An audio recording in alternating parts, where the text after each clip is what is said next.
My name is Timothy Pachirat. I'm an associate professor of political science at the University of Massachusetts Amherst. And I'm a political ethnographer who focuses on understanding the structures of violence against more than human worlds. From a young age, I've always been interested in violence and in particular forms of violence in society that are ubiquitous and therefore often normalized. And as a graduate student, I decided to pursue research on industrialized violence against cattle in a slaughterhouse. And so I worked undercover in a slaughterhouse to look at how the structure of kill floor work is organized, both in terms of spatial divisions and in terms of divisions of labor. And that really led to an increasing interest in human relationships with more than human animals. I think there's really three major questions that I focus on. The first question is about the relationship between knowledge, transparency, and social change. Often we make assumptions that social change is not occurring because people lack knowledge, and a lot of my research challenges that assumption by looking at situations where people have very clear knowledge of what's going on in terms of domination or exploitation or oppression, and yet continue to engage in those relationships anyway. And so I think we need to do a lot more research into what happens when people actually know what's happening and yet don't change their attitudes, opinions, or behavior. The second major area of questions that I'm looking at right now have to do with how we divide the line between allocating individual responsibility for societal harms and collective responsibility for societal harms.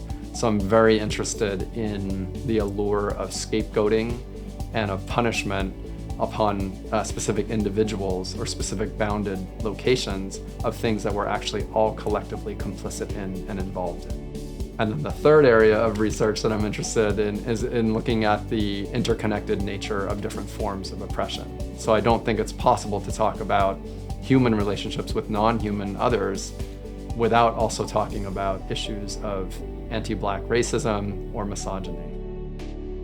Ursula Le Guin, who has a beautiful short story called The Ones Who Walk Away from Omelas, in which she poses a very simple question. Would you live in a society that was perfectly happy if that happiness was predicated upon locking one child away in a basement for the entire life of that child? And so that short story has been very powerful in terms of my thinking about what makes it possible in modernity for large groups of people to derive pleasure from the infliction of suffering on others. I've also been really influenced by different sociologists and political theorists like Norbert Elias and Michel Foucault, both of whom think about the imbrication of violence in modern society.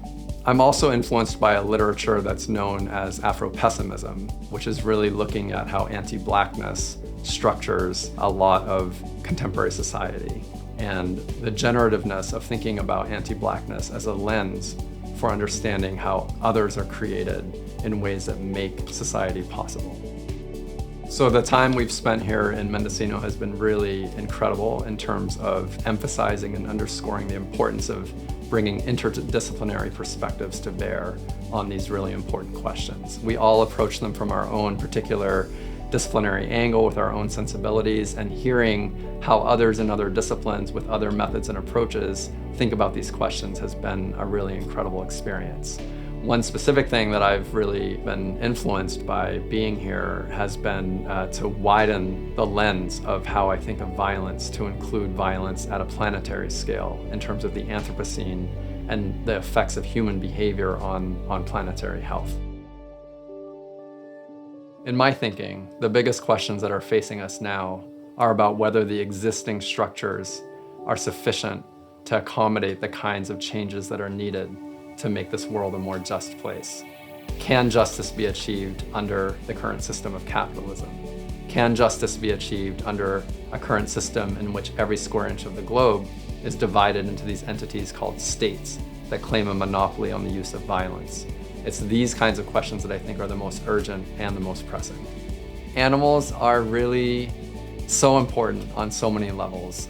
They're important at a very personal level. I have a lot of non-human animals who are part of my life. Animals are also important because they're an invitation to humility.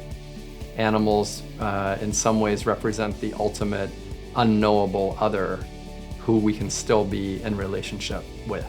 And so animals are a reminder that there are limits to what we can ever truly know about another being, and a reminder about the important questions about how we relate to that kind of radical otherness.